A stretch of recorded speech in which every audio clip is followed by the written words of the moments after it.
The lesson. Oh yeah. KAB101. Yeah. Thank you very much for coming through. Yeah, my pleasure. During tricky times, Yeah, as we discussed before. Yeah. Obviously, you're getting through it okay. Yeah, I'm fine. Yeah. Yeah. Now look, you have a very solid and extensive history in the graffiti thing in Australia, and I think, to my understanding, early 80s is when you first sort of started picking up a can and getting into it. Yeah, kind of about 83. I was doing kind of marker tags, but they were kind of more like a punk rock kind of writing / logos that we used to call them. They were kind of like nicknames that looked like a tag, but they weren't quite a tag. Sort of something similar that you might find at someone's drawing when they sign the bottom of their illustration, like a comic artist or a designer would have a bit of a more articulate signature than their standard signature. So that's where that came from. And so another guy, KAB101 and we were friends in primary school. We sort of started when we were both involved with the punk rock music scene, listening to it, too young to sort of participate. We kind of had these sort of sub names we called logos, which were things that we'd sign our artwork with, similar to what I said before. You could kind of, look at it along the lines of not just a signature, but almost like a moniker or a alias type thing. So we would actually write those around prior to writing that we know of today, which came later. So 83 was kind of the punk rock sort of stuff. I then moved to the country, and from there, in about 84, we started sort of seeing it pop up in films like graffiti writing as it is today. I'd actually seen it on a daytime TV show when I was sick at home one day. It was just like a daytime detective show. These kids take this guy into a yard in New York, and they're painting all these names on the train. I was fascinated with it. I'd seen it before in photos, but never kind of knew what it was. These guys, they get caught by the police. The detective somehow gets them out of trouble. That's all I remember. Still haven't tracked it down to this day.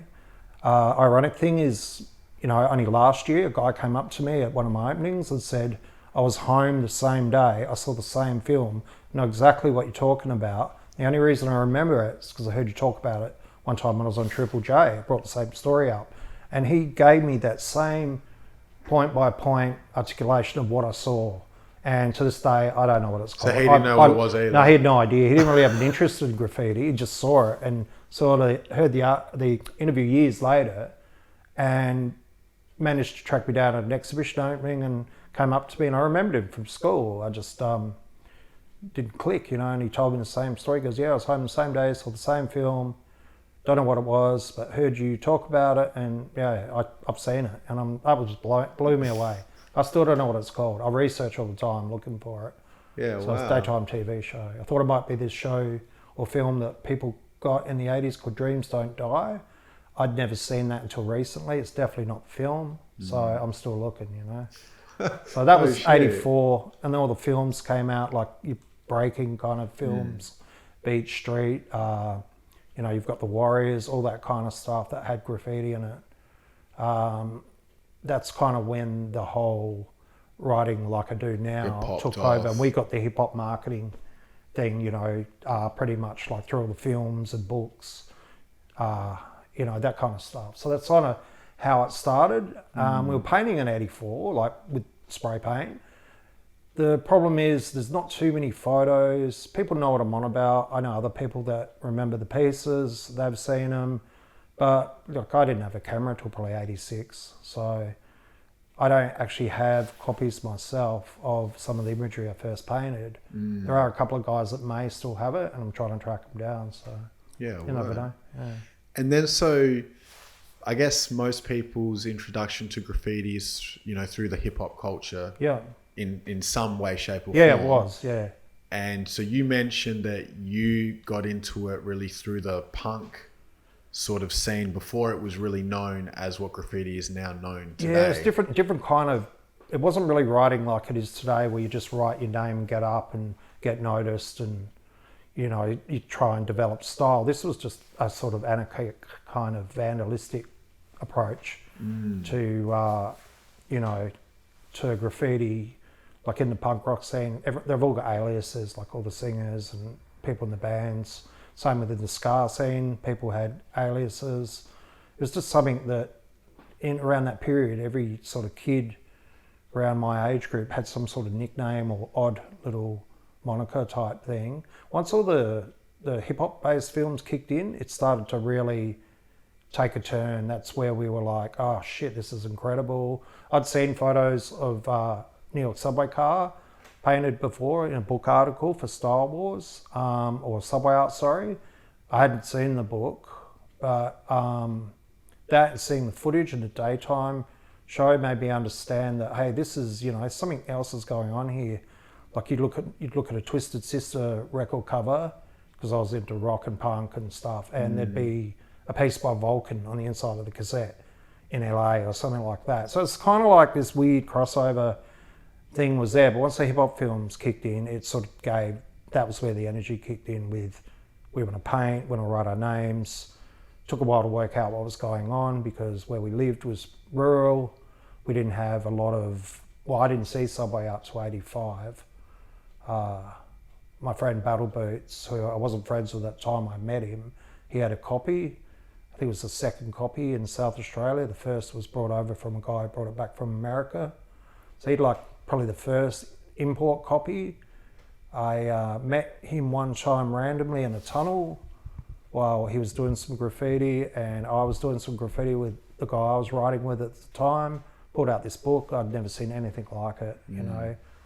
From seeing a few images to a bit of footage and a couple of breakdance or Beach Street sort of films to just seeing all this name writing, it was mind blowing. It was just opened up the doors. You know, back then I would still be walking around with sort of like tennis shoes, tight jeans, a Motorhead jacket, you know, punk t-shirt, whatever. You know, he had a bit more boots. This had more of a intuition of the breakdance thing. I got into that as well, you know. I got into the hip hop thing fully, loved it. Still listen to all my original music, but obviously hip hop became the predominant sound force at the time. We kind of got into it not really knowing what we're doing, so it's just experimentation. And I think it was a year later that book popped up in a bookstore where I was living, and I went in and I grabbed it straight away, and we were sitting in the car afterwards going, let's go get paint, you know, and it was on, you know. So I went from markers to spray paint real quick. I already used spray paint, and I've already been doing stuff with spray paint, but we need to take it up a notch, started to kick in. So by 85, like, Game on. yeah, the pieces were getting a bit more, I wouldn't say any better, but we started to have a bit more understanding of spray paint and places to go to paint, that kind of thing. So, yeah. And then so if, you know, around the, you know, mid 80s is when you start, you know, taking it to that next level. Yeah. What were you writing when you first, you know? So 83 was like, I first moved to the country.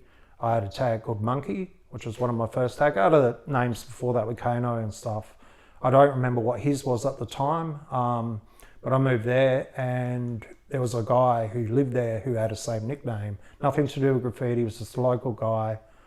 So I dropped that name, and I had a couple of other sort of intermediate sort of names before I saw the hip hop films. So I kind of went from Monkey to, there's so many. Skids was one of them, Star FX. You know, Kano wrote Swift. My partner who originally wrote Hip 512 was one of I had three main partners. At the start it was Hip 512, aka Centura. So this was our first crew in 85, which was FBI. Kano was in that crew as well, as was another guy, Izzy, who was from Adelaide. as was another guy who wrote Aero down in the country as well. Prior to that, all the graffiti we were doing were just writing names and words. So we'd just go out, say Hip and I would go out and go, what do you want to write tonight? I don't know.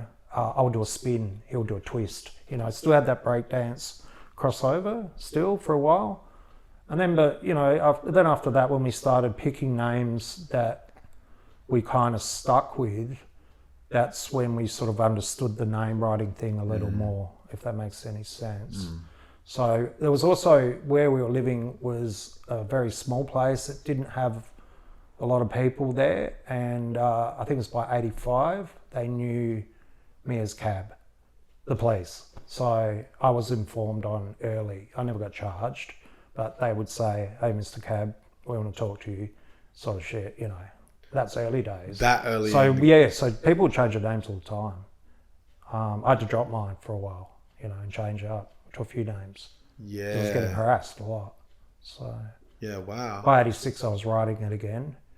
But then I had other aliases just to keep names going so they couldn't, you know, put two and two together, so to speak. The lesson. Oh, yeah.